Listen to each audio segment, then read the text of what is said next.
Olá, amigos! Sejam muito bem-vindos ao nosso canal Viver a Filosofia.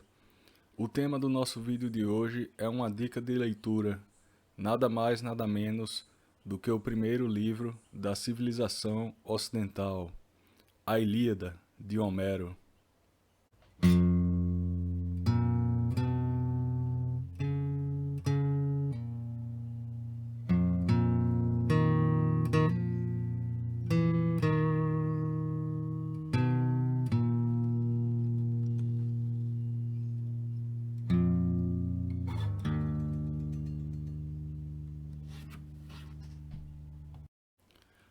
Antes de mais nada, eu gostaria de lembrar a vocês o principal motivo de eu estar fazendo esse canal, que é formarmos um grupo de estudos em filosofia, vendo a filosofia como voltada ao modo de vida, a melhorar a nossa forma de viver. Então, esse grupo de estudos será totalmente inclusivo, não será voltado simplesmente para aqueles que estudam ou estudaram filosofia, mas para todas as pessoas que têm interesse nesse assunto.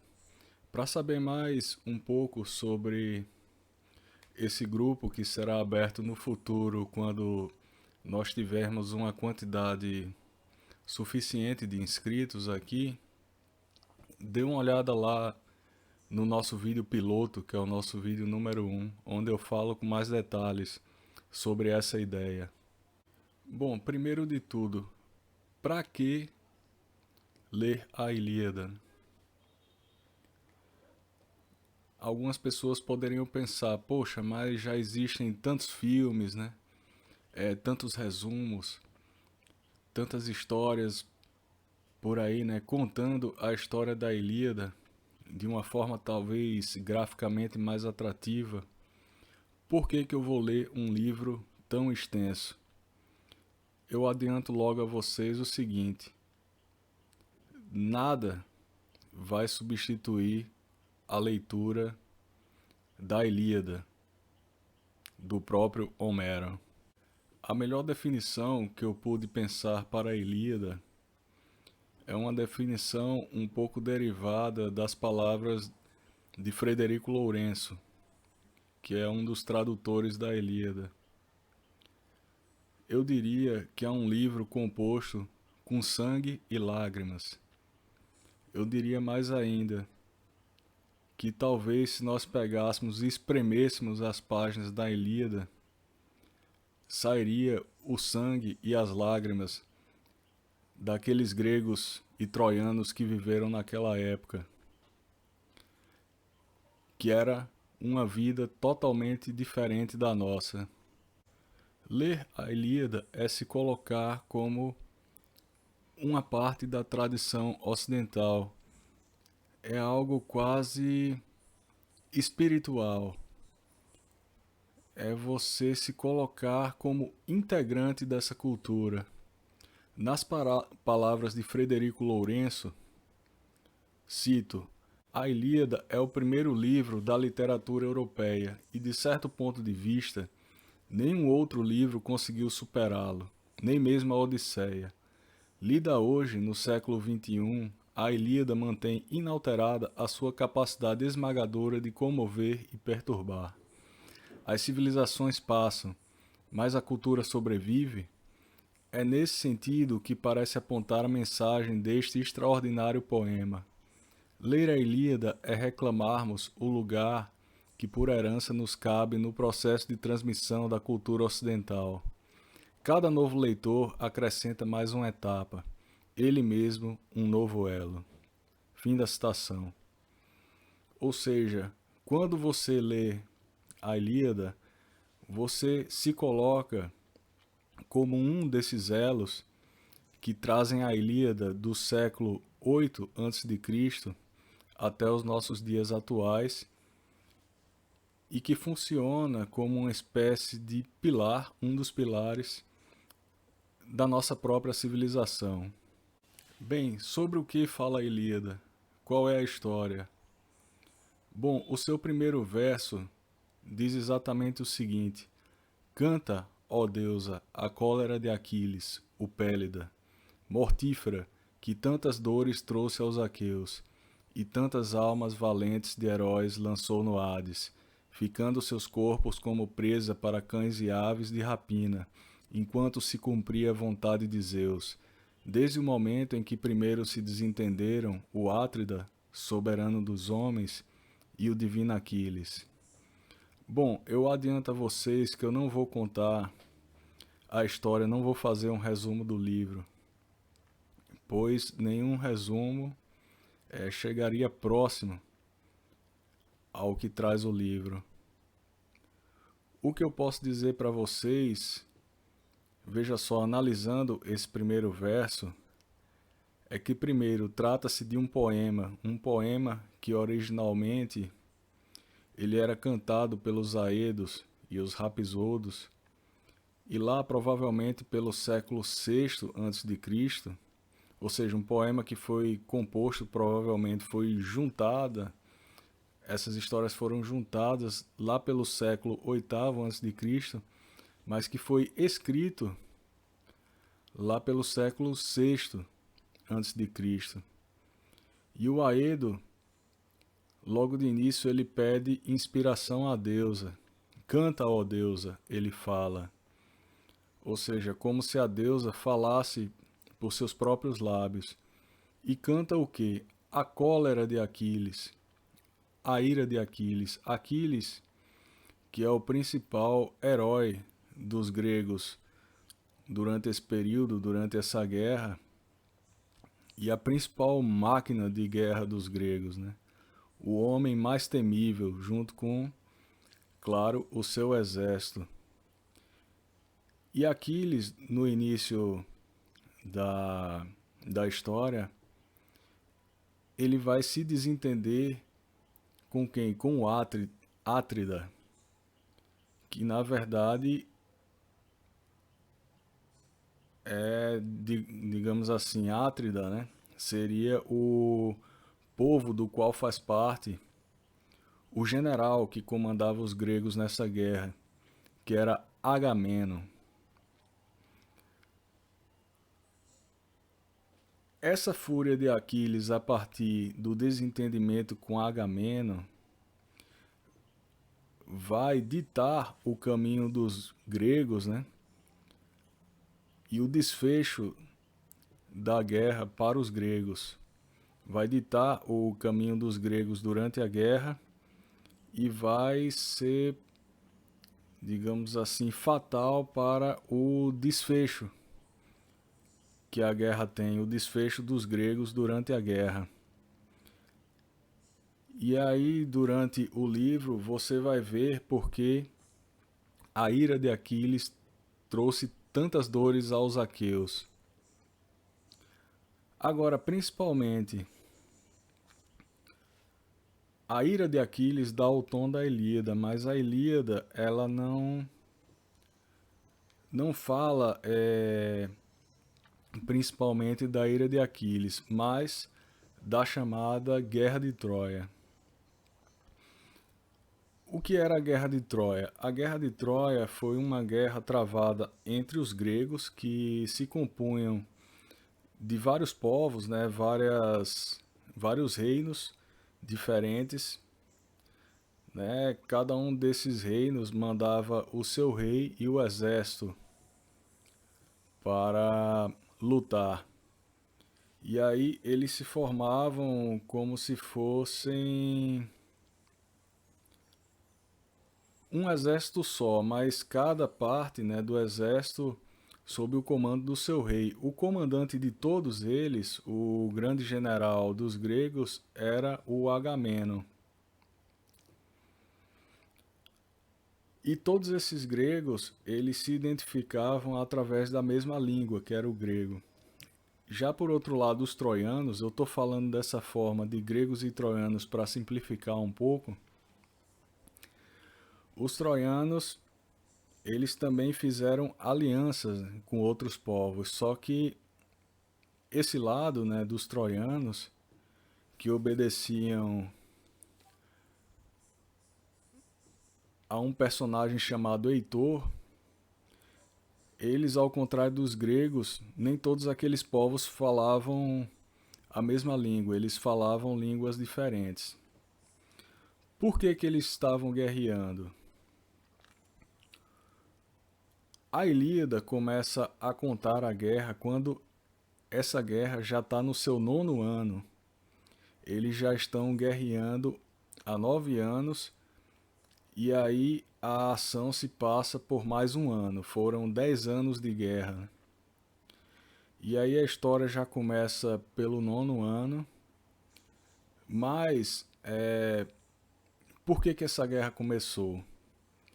Essa guerra começa quando um dos troianos, o irmão de Heitor, chamado Alexandre ou Paris, durante uma expedição aí onde ele reuniu muitos tesouros, como um dos seus tesouros, ele vai ali em Esparta, lá na Lacedemônia, na região da Lacedemônia, e sequestra uma mulher chamada Helena, que vai posteriormente ficar conhecida como Helena de Troia. Mas originalmente, Helena, filha direta de Zeus, ela não é Helena de Troia, mas é Helena de Esparta, esposa do soberano de Esparta chamado Menelau, que era irmão de Agamemnon. Então, a partir do sequestro de Helena por Paris, o Menelau, né, reúne um conjunto de povos gregos para começar uma guerra contra os troianos com o intuito principal de resgatar a Helena, a sua mulher, sua companheira. Duas coisas marcam a história e determinam a guerra. Nem Menelau ele quer abrir mão da sua esposa, da sua mulher e encerrar a guerra, nem Paris, que a sequestrou, quer abrir mão dela, apesar dos troianos acharem que ele deveria. Apesar de já terem se passado 9 anos e essa guerra ter trazido tanto sofrimento para ambos os lados, mas principalmente para os troianos, que guerreavam dentro praticamente da sua própria casa. Até o momento em que começa a Ilíada, no 9º ano, os gregos estavam se saindo relativamente bem na guerra, mas um evento também ligado a uma mulher muda completamente o destino, né, dos gregos durante a guerra. É exatamente esse o ponto onde se tem início a ira de Aquiles. Durante algumas vitórias, os gregos haviam saqueado, como prêmios de guerra, né, algumas cidades. E dentre esses prêmios, Agamemnon tinha pegado, né, como prêmio uma moça chamada Criseida. E Aquiles, por sua vez, tinha ficado com a outra moça chamada Briseida. Pois bem, o pai de Criseida, sacerdote de Apolo, ele se imune ali com uma série de tesouros que ele havia acumulado durante a vida e vai até os gregos implorar que Agamemnon ele liberte a sua filha e aceite aqueles tesouros em troca. Pois bem, Agamemnon não aceita essa troca e decide ficar com a moça. Então, esse ancião, que era um sacerdote de Apolo, ele joga uma espécie de maldição nos gregos. ele pede que Apolo vingue, né, a tristeza que Agamenon tinha causado a ele. E Apolo não deixa por menos. Apolo é um deus que tem um arco e flecha que atira ao longe. E aí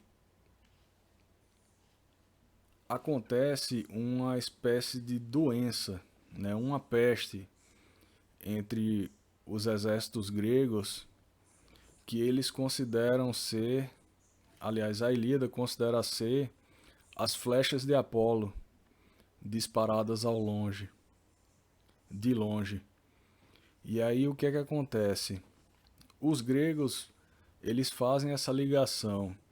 Se nós estamos doentes, estamos morrendo, é Apolo que está atirando suas flechas, por quê? Por causa daquela ofensa que foi feita àquele ancião. Então, quando os gregos iam decidir uma determinada coisa, eles sempre se reuniam em assembleia. E aí nessa assembleia, né, aliás, em uma série de discussões, os gregos argumentam que Agamenon deveria abrir mão da Criseida e devolvê-la ao ancião. Mas o que é que acontece? A princípio, Agamenon se recusa. Com o passar do tempo e o passar daquela situação difícil em que eles estavam, Aquiles termina intervindo, né? E ele, que é, digamos assim, o herói mais poderoso fisicamente ali dos gregos, ele termina colocando sua opinião ali fortemente e Agamemnon, no fim das contas, termina aceitando devolver a Criseida. Mas, assim que ele devolve a Criseida, ele retira a Briseida, né, que seria o troféu de Ulisses, aliás, o troféu de Aquiles. Ele pega a Briseida para ele, né? E Aquiles se sente, ele fica como se fosse um misto de tristeza e ira, né? É aí que começa a ira de Aquiles, que vai ditar todo o destino dos judeus na guerra. Por quê? Porque Aquiles, ele se retira da guerra e deixa, junto com seus homens também, né? Ele se retira da guerra e deixa os gregos lutando sem a sua ajuda. Bom, uma grande parte da Ilíada será os relatos sangrentos dessa guerra, relatos de luta, relatos da utilização de armas, relato de quem morre e de quem vive. Mas para quem estuda filosofia, qual que é o interesse na Ilíada? A Ilíada, muito mais do que a Odisseia, eu diria, ela é capaz de nos dar um ponto de vista da mentalidade dos gregos nessa época. Como eles pensavam, qual era a sua relação com os deuses e sua relação com os homens também. Como eles pensavam que um homem virtuoso deveria ser e o que eles pensavam da guerra. É contra essa mentalidade dessa época que o início da filosofia vai se dar como um contraponto a essa mentalidade. Então é bastante enriquecedor você estudar, por exemplo, os pré-socráticos, tendo como pano de fundo aí essa mentalidade que é demonstrada na Ilíada. Dentro dessa mentalidade, você pode observar na Ilíada a relação que os gregos tinham com os deuses e toda aquela moral guerreira, né, que eles tinham também, né, como é que eles pensavam a própria ética nesse tempo, né? Então, em relação aos deuses, eles pensavam mais ou menos da seguinte forma, a gente pode ver lá, que para eles tudo que acontecia tinha alguma relação com algum deus, tinha interferência dos deuses, né? Os deuses interferiam nos acontecimentos pelos quais passavam os seres humanos e interferiam para os dois lados. Por exemplo, numa guerra entre gregos e troianos, nós podemos ver que existem uma série de deuses que atua do lado dos gregos e uma série de deuses que atuam do lado dos troianos. Quando uma flecha não atinge uma pessoa, foi um deus que, digamos assim, afastou essa flecha. Quando alguém atinge alguém com uma lança, foi um deus que agiu naquele soldado para que ele acertasse a lança naquele momento. Os deuses, eles guerreavam entre si ao mesmo tempo que os homens guerreavam entre eles, né? Então, o que acontece é que os gregos, eles tinham uma relação mental direta com os deuses, né? Vamos dizer assim, que eles rezavam ou oravam para os deuses o tempo todo, achando que os deuses estavam interferindo, né, em cada detalhe desse mundo, né? Uma coisa interessante a se observar também é que os deuses eles não pertenciam a um outro mundo, né? Eles faziam parte desse mesmo mundo que nós vivemos, né? Mas apareciam para os homens quando bem entendiam, né? E às vezes apareciam, digamos assim, personificados não como si mesmos, né? Não como deuses, mas como uma outra pessoa que era conhecida ali daquele grupo, né? E aí era muito comum assim os gregos pensarem se estavam vendo, por exemplo, um homem ou se ele era um deus, né?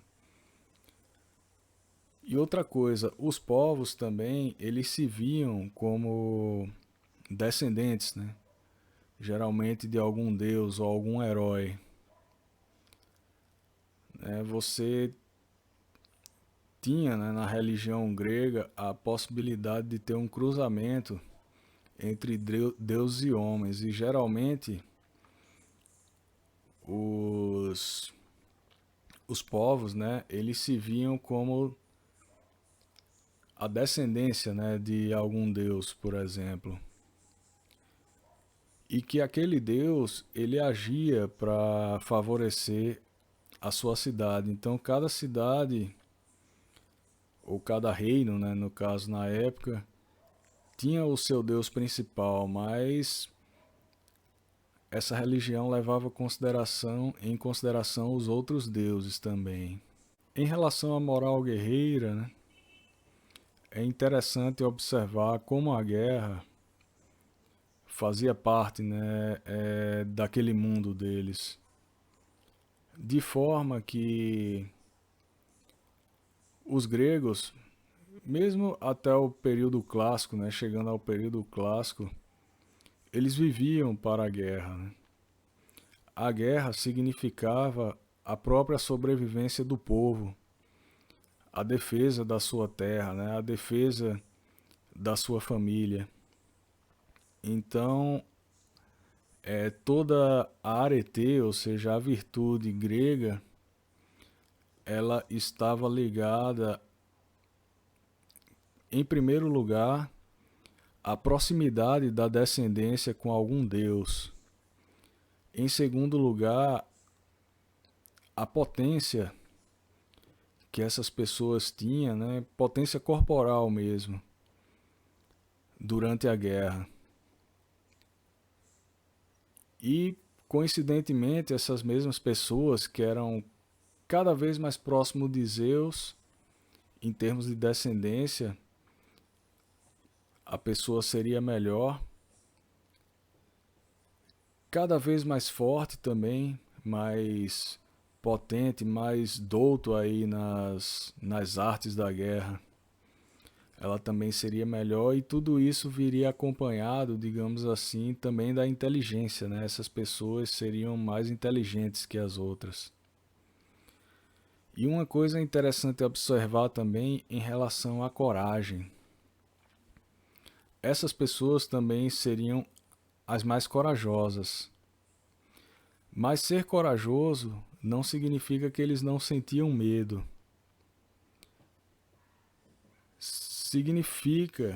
Significava, né, que eles tinham que o tempo todo comprovar, digamos assim, essa sua origem nobre na prática. Não bastava ter a característica, mas a característica ela tinha que sempre ser comprovada na prática. Ou seja, era algo que vinha de origem, mas que não determinava, digamos assim, a vida dessas pessoas, né? Você só percebia que a origem daquele sujeito era melhor, digamos assim, que ele tinha herdado, né, as características dos seus antepassados quando ele colocava em prática. Então, o sujeito muitas vezes, na Ilíada, durante a guerra, ele se via impelido, apesar de sentir medo, ele se via impelido a mostrar quem ele era, né?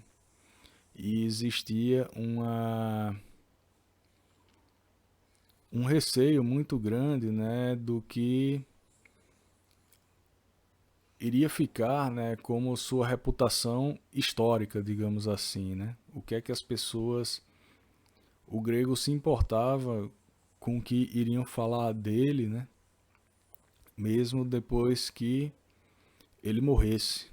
Outra coisa interessante na Ilíada é que nós podemos ver como se dava a estrutura da realidade para essas pessoas.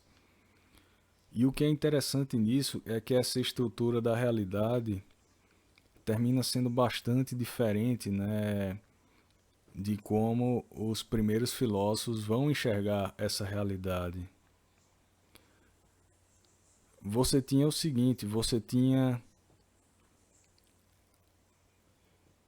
a Terra, digamos assim, o planeta, né, era composto de algumas partes. Você tinha o céu, você tinha a terra, você tinha o mar, ou seja, o oceano, que eles consideravam um rio que circulava a terra. Você tinha abaixo da terra o Hades, e abaixo do Hades você tinha o Tártaro. E aí você tem três irmãos originais que controlavam as forças de cada uma dessas partes. Você tinha um deus chamado Zeus, que era o mais forte de todos. Você tinha um deus chamado Hades. E você tinha o deus que controlava o mar, chamado Poseidon. São esses três irmãos, digamos assim, que controlarão o nosso mundo. O Poseidon tem o controle do mar. Ele é o deus principal dentro de tudo aquilo que acontece no mar. Zeus controla o céu. E apesar dos seus irmãos acharem, né, que tem a mesma estatura dele, né, a mesma posição, Zeus é o mais forte e termina por controlar todo mundo, né? E Hades controla o Hades, que é aquela região para onde vão as almas dos mortos. Agora, a Terra é dividida pelo controle desses três irmãos, em especial de Zeus e de Poseidon. Eles disputam ali a Terra, né? Apesar de Zeus sempre terminar levando a melhor. E aí você tem toda a série de deuses que são descendentes desses deuses. Você tem, por exemplo, a filha Atena, ou Atena, que é chamada Palas Atena, que é sempre, digamos assim, a filha queridinha ali de Zeus, né?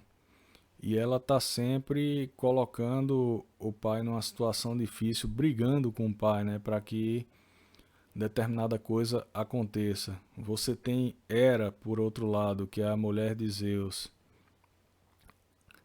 Hera também vive num eterno conflito, né, com Zeus pelo destino dos homens. Ou seja, cada um dos deuses tem seus próprios interesses em relação ao que acontece com os homens e terminam levando as suas reclamações para Zeus, né? Que no final das contas tem que dar uma solução ali, tem que tomar uma decisão em relação ao destino dos homens.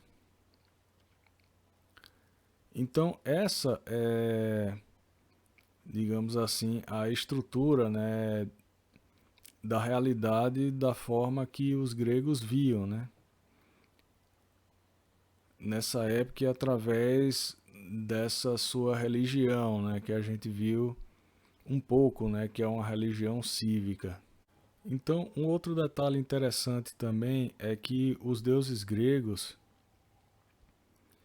eles são capazes, né, de atitudes que nós hoje consideraríamos muito humanas, né? Eles são cheios de defeitos, né, que nós hoje seríamos incapazes, né, de atribuir aos deuses, por exemplo.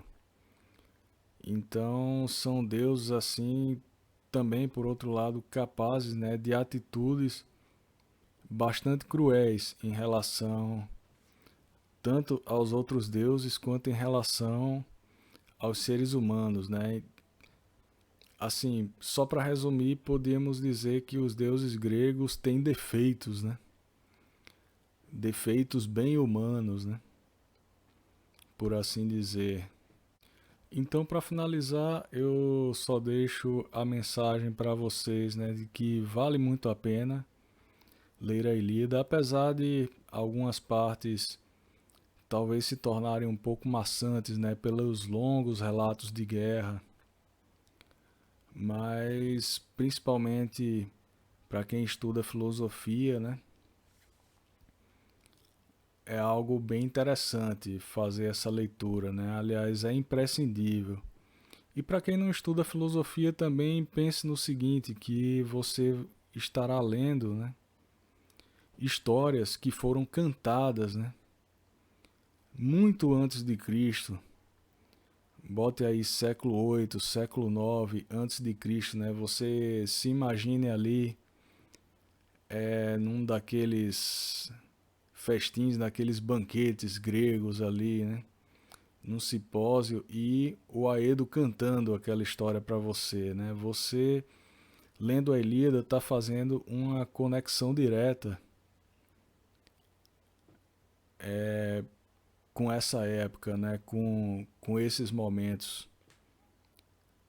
E pense no seguinte também, que ali você tem a descrição de uma sociedade totalmente diferente, que pensava de uma forma totalmente diferente, mas que carrega consigo, né, as características inerentes aí do ser humano. Você observar é a chance de você observar a si mesmo, né, também de um outro ponto de vista, né?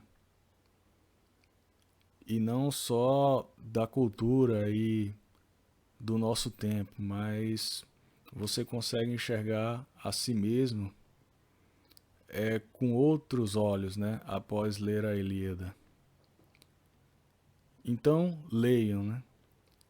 Outra coisa é que vale a pena também vocês procurarem observar várias traduções da Ilíada, né, e escolherem aquela tradução, no caso, né, onde a sua leitura flui melhor ou que agrade mais ao seu senso estético, né?